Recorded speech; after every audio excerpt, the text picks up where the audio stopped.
Est-ce que vous vous rappelez du jour où Mbappé a prolongé et a dit « L'histoire s'écrit ici, ici c'est Paris ». Ce que j'aimerais beaucoup qu'il arrive, c'est que l'histoire s'écrit pour Galtier, à Tel Aviv, pour le Trophée des Champions. Les amis, bonjour à tous, bienvenue dans cette toute nouvelle vidéo, bienvenue dans ce tout nouvel avant-match de PSG contre Nantes pour le Trophée des Champions. On voit tout ça juste après l'introduction. C'est parti.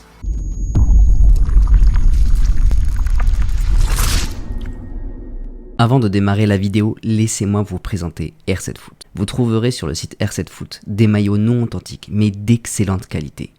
Mais surtout le meilleur rapport qualité-prix. Mais laissez-moi maintenant vous donner 3 raisons d'acheter sur leur site.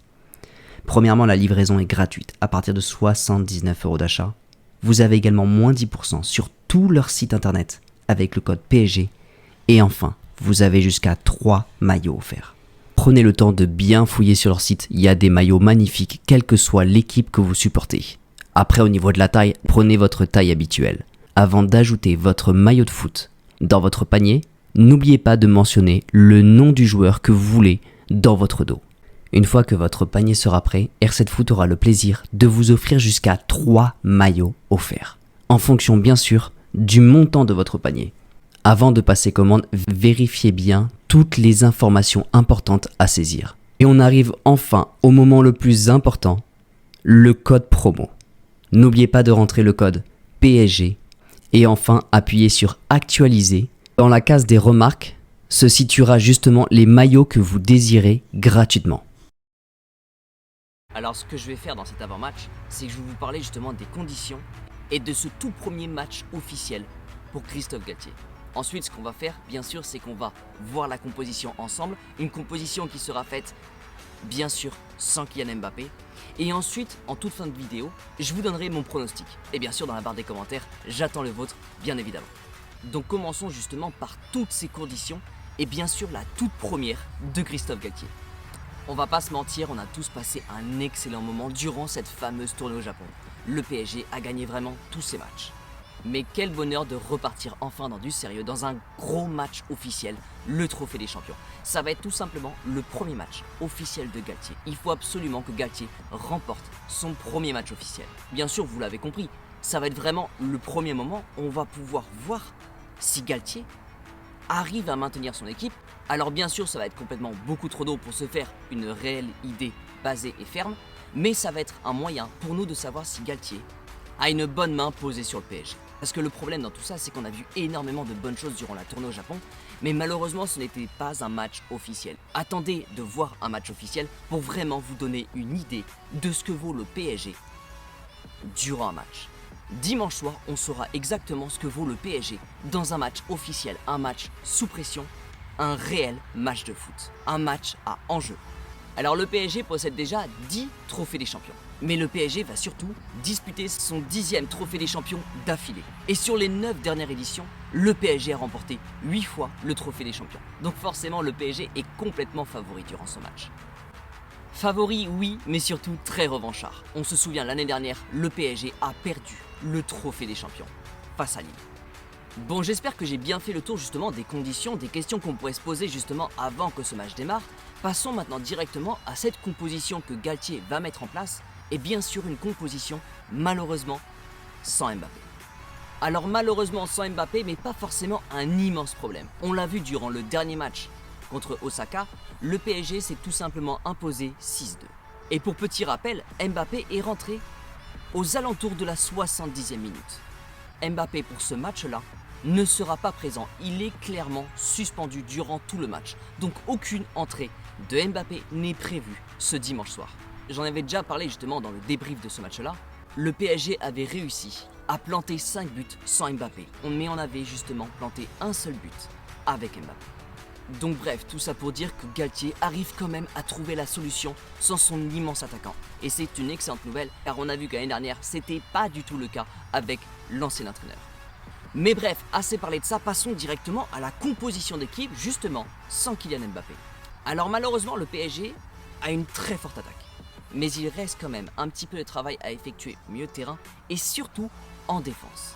N'oublions pas quand même qu'année dernière, on a joué quasiment toute l'année en 4-3-3 et d'un coup, on passe à un 3-5-2 avec un nouvel entraîneur et bien sûr avec des nouvelles arrivées. Donc n'oublions pas quand même qu'il faut laisser le temps à l'équipe d'arriver à faire la transition entre les deux schémas tactiques. C'est pour ça qu'au début, c'est possible qu'encore une fois, on continue à prendre quelques buts, mais que derrière, on arrive à envoyer un maximum de buts face à l'adversaire. Donc bien sûr, inutile de changer le schéma tactique pour retirer tous les buts qu'on prend. Non, il faut vraiment qu'on arrive à fixer cette défense, mais qu'on continue sur la même lancée, c'est-à-dire avoir une immense attaque. Donc c'est pour ça que je vais garder le 3-5-2, et je pense clairement que Galtier va rester en 3-5-2 pour ce match à Tel Aviv. Donc sans aucune surprise, au niveau de la défense, je garderai bien sûr un Kimpembe, Marquinhos et Ramos. La défense va être vraiment le point culminant à fortifier. Même avec l'arrivée de Nordi Mukiele, je pense clairement que Nordi Mukiele va être justement la doublure de Hakimi. Donc c'est pour ça que je passe directement aux deux latéraux. Sur ce match-là, j'aurais pas forcément mis Bernat. J'aurais mis Nuno Mendes, qui est vraiment en pleine explosivité en ce moment. Donc du côté gauche, j'aurais mis Nuno Mendes et du côté droit, j'aurais mis Hakimi. On passe directement au milieu de terrain, j'aurais mis Verratti et Vitinha. En numéro 10, j'aurais mis Messi sans aucune hésitation. On l'a vu durant le dernier match, Messi en numéro 10, c'est vraiment la clé. Et bien sûr en attaque, j'aurais mis Neymar. Alors bien sûr, entre Neymar et Messi, encore une fois, j'en ai déjà parlé dans une ancienne vidéo, je vais pas trop rentrer dans ce débat-là. Neymar est beaucoup plus puissant en attaque, il y a moins de pertes de balles, Neymar est beaucoup plus efficace et Messi bien sûr dans l'orientation de jeu, avec moins de courses, avec plus d'orientation et de construction, Messi est beaucoup plus fort. Et c'est là qu'on vient justement à la dernière personne. Cette dernière personne qui justement sur ce match-là ne sera pas Kylian Mbappé. J'imagine que beaucoup de personnes voudraient mettre Ekitike justement pour voir les premiers pas de Ekitike sous le maillot du Paris Saint-Germain. Eh bien non, j'aurais pas mis Ekitike. J'aurais mis Kalimundo.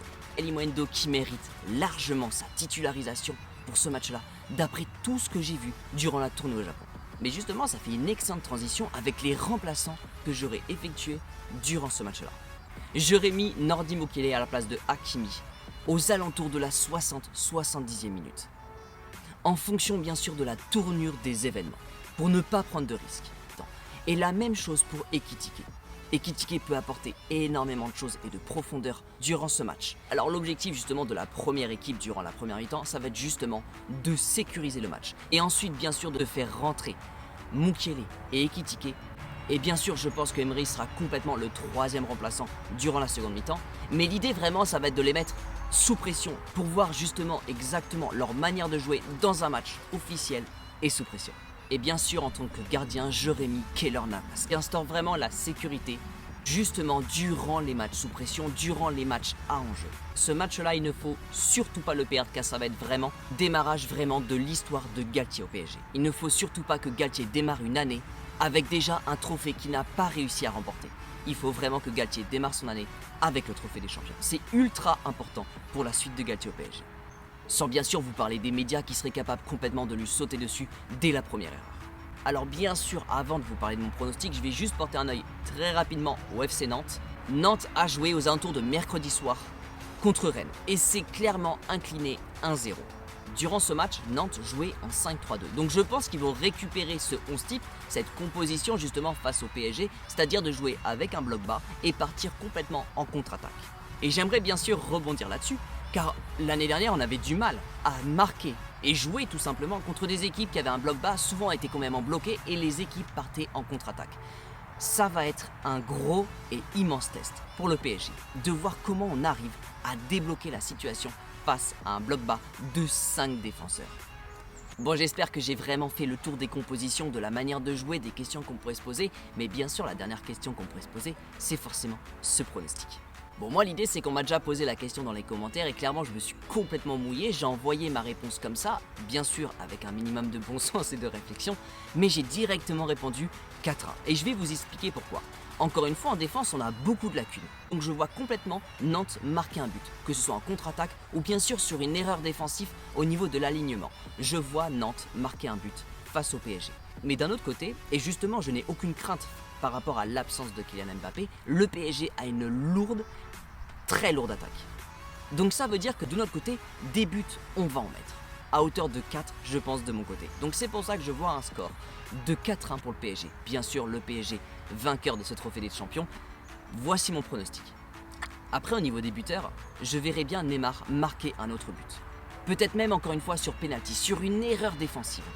Une erreur de pression de la part des défenseurs de Nantes. Je vois totalement Neymar refaire son coup, de jouer le jeu dans la surface de réparation et justement de nous planter un penalty lors de ce match-là.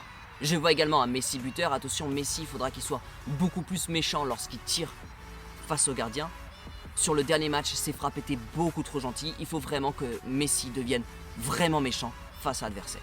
Alors au niveau des autres buteurs, je vais pas trop m'appuyer sur les remplaçants. Alors bien sûr, j'aimerais beaucoup que Ekitike rentre au jeu et marque son premier but sous le maillot du PSG, mais je verrais beaucoup plus limite un Vitinha marquer un but. Je l'ai vu lors du dernier match, il avait tendance à beaucoup monter et il a même tenté sa frappe qui a été détournée par le gardien au dernier moment. Mais sa frappe était extrêmement belle et très dangereuse. C'est pour ça que je verrais bien un Vitinha sortir le grand jeu et marquer un but lors de ce match. Bon, de mon côté, j'ai pas mal expliqué les choses, mais pour vraiment regarder le match dans les meilleures conditions, et vraiment j'espère que vous savez maintenant à peu près à quoi vous attendre.